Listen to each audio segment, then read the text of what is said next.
오늘 우리가 살펴볼 시편 6편은 참회의 시로 알려져 있습니다. 저자 다윗이 질병에 걸려 극한 고통을 겪는 와중에 쓴 시입니다. 그는 이 고통이 자신의 범죄에서 기인하는 것을 알고 있었습니다. 그리하여 하나님께 회개하며 치료와 회복을 간구하는데요. 본문을 통해 그 내용을 살펴보도록 하겠습니다. 본문을 기록할 당시에 다윗이 어떤 병에 걸려 고통을 당하고 있는지 구체적으로 알 수는 없습니다. 그러나 분명한 것은 그는 심각한 질병에 걸려 있었고 엄청난 고통을 겪고 있었다는 것입니다. 2절 말씀이 이렇게 기록되어 있습니다. 여호와여, 내가 수척하였사오니 내게 은혜를 베푸소서. 여호와여, 나의 뼈가 떨리오니 나를 고치소서. 다윗은 먼저 자신이 수척하다고 고백하는데요. 여기서 수척하다는 말은 원래 잎이 시들거나 사람의 기력이 완전히 소진된 상태를 가리키는 말입니다. 다윗은 시들어버린 잎처럼 자신이 깊이 병들어 기력을 완전히 소진한 상태라고 말하고 있는 것입니다.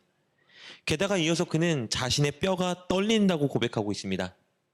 당시 사람들에게 뼈는 두 가지 의미가 있었는데요. 첫째, 뼈는 육체의 힘과 건강이 자라는 처소라는 의미가 있었고요. 두 번째는 뼈는 감정의 처소를 의미했습니다. 다윗은 이 두 가지 의미를 다 담아 고백하고 있는 거예요. 하나님, 제 뼈가 떨립니다. 저는 신체적으로 엄청난 고통 중에 있고, 그리고 제 마음과 정신도 너무 괴롭고 힘듭니다. 고백하고 있는 것입니다. 심지어 그는 이 질병으로 인해 죽음의 문턱 앞에까지 나아가 있었습니다. 5절에 이렇게 기록되어 있습니다. 사망 중에서는 주를 기억하는 일이 없사오니 수월에서 주께 감사할 자 누구리이까. 이 고백은 자신이 사망에 가까이 갔으니 이 땅에서 하나님을 기억하며 감사할 수 있도록 자신을 치료하여 살려달라는 고백입니다. 이렇게 다윗은 질병으로 인해 극심한 고통을 겪고 있었습니다. 그런데 그를 더 힘들게 하는 것이 있었는데요. 그것은 그를 향한 사람들의 반응이었습니다. 7절 말씀 이렇게 기록되어 있습니다. 내 눈이 근심으로 말미암아 쇠하며 내 모든 대적으로 말미암아 어두워졌나이다. 다윗은 자신의 눈이 대적으로 인해 어두워졌다고 말하고 있죠. 눈이 어두워졌다는 것은 기력을 완전히 잃고 지쳤다는 의미입니다. 질병의 고통도 가뜩이나 괴로운데 많은 대적들로 인해서 다윗은 더 지치고 그의 마음이 무너져 내리고 있던 겁니다. 여기서 다윗이 말하는 대적은 누구일까? 다윗 주변에서 다윗을 정죄하고 있는 사람들입니다. 당시에는요, 심각한 질병에 걸리면 사람들은 흔히 그 사람이 하나님께 심각한 죄를 지어서 저 질병에 걸렸다고 생각했습니다. 많은 이들이 심각한 병에 걸려 고통당하는 다윗을 보면서 위로하거나 돕지 않고 오히려 그를 정죄하고 있었습니다. 그가 하나님께 범죄하여 고통을 받고 있는 것이라고 그를 비방하고 조롱했습니다. 마치 욥이 큰 재앙을 당하 괴로워하고 있을 때 욥의 세 친구들이 욥을 정죄한 것처럼 많은 사람들이 다윗을 정죄하고 있는 상황이었습니다. 이렇게 다윗은 질병으로 인한 고통과 사람들의 정죄와 비난에 몸도 마음도 완전히 지쳐가고 있었습니다. 그런데 이런 고통 중에 다윗은 하나님을 생각했습니다. 자신의 이 고난이 하나님 앞에 자신이 범죄했기 때문이라는 것을 알았습니다. 하나님께 징계를 받고 있다고 생각했죠.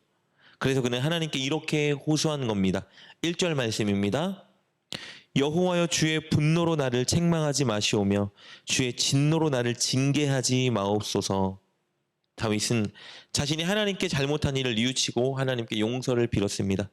그리고 이 고난의 징계에서 자신을 회복시키고 구원해달라 하나님께 간구합니다. 4절 말씀입니다. 여호와여, 돌아와 나의 영혼을 건지시며 주의 사랑으로 나를 구원하소서. 고난 중에 있는 자 혹은 징계 중에 있는 자가 바라봐야 할 것이 있는데 바로 이것입니다. 하나님의 사랑입니다. 다윗은 하나님께 회복과 구원을 간구하는데요. 그가 그렇게 간구할 수 있는 근거는 무엇이냐? 하나님의 사랑입니다. 자신의 의로움이나 자신이 회개했기 때문이 아니라 오직 하나님의 무조건적인 사랑, 영원한 사랑, 변치 않는 사랑에 의지하여 그는 간구하고 있는 겁니다. 이렇게 말하고 있죠.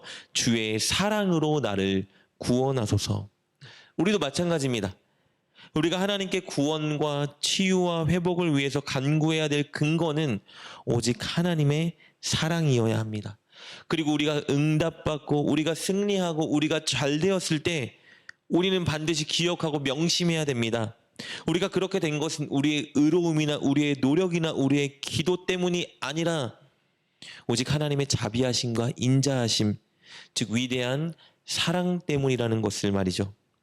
우리는 늘 그것을 인정하고 동시에 하나님의 자비와 사랑에 의지하여 하나님께 간구해야 합니다. 이렇게 하나님의 자비와 사랑을 노래했던 다윗은 자신을 정죄하던 무리를 향해 담대하게 선언합니다. 갑자기 절망적이고 암울했던 그 분위기에서 담대하고 위험 있게 다윗이 변해갑니다. 우리 8절 말씀입니다. 악을 행하는 너희는 다 나를 떠나라. 여호와께서 내 울음소리를 들으셨도다. 분위기가 바뀌어요. 다윗이 담대해지고 강해지고 용기를 가질 수 있었던 이유는 무엇일까요? 그것은요, 하나님께서 그의 울음소리, 그의 기도소리를 들으셨다는 확신 때문입니다. 하나님께서 치료해 주시고 하나님께서 회복시켜 주시고 하나님께서 응답할 것을 확신하게 되자 그는 담대해지고 강해졌습니다. 9절 말씀 이렇게 기록되어 있습니다. 여호와께서 내 간구를 들으셨으며 여호와께서 내 기도를 받으시리로다. 사랑하는 여러분, 살아가다 보면 우리 인생에 많은 문제들이 다가옵니다. 우리의 실수나 우리의 죄로 인한 문제일 수도 있고 혹은 타인의 실수나 타인의 죄로 인해 발생한 문제일 수도 있습니다. 또 연약한 인간의 몸을 입고 이 땅을 살아가기 때문에 어쩔 수 없이 우리에게 다가오는 문제들일 수도 있어요. 그런 문제가 우리 앞에 다가올 때 우리는 오늘 본문의 다윗의 태도를 붙잡아야 합니다. 하나님 앞에 우는 겁니다. 하나님 앞에 다 쏟아놓고 간구하는 태도를 붙잡아야 합니다. 언제까지요? 하나님의 치유와 회복을 확신하게 되는 순간까지입니다. 오늘 응답을 못 받았다면 하나님 앞에 계속 울면 됩니다. 내일 응답을 못 받았다면 끝까지 하나님께 간구하면 됩니다. 하나님께서 문제를 해결해 주실 때까지 끝까지 하나님께 쏟아놓고 하나님께 간구하고 하나님 앞에 우십시오. 반드시 하나님께서 회복시켜 주실 것입니다. 왜냐하면 하나님은 여러분을 너무 사랑하시기 때문입니다. 하나님의 변치 않는 사랑, 하나님의 영원한 사랑을 신뢰하시며 오늘 하루 여러분의 모든 문제들을 내려놓고 하나님 앞에 간구하고 우는 여러분 되시길 주님의 이름으로 축복합니다. 기도하겠습니다. 하나님, 한결같이 가장 큰 사랑으로 우리를 사랑해 주셔서 감사합니다.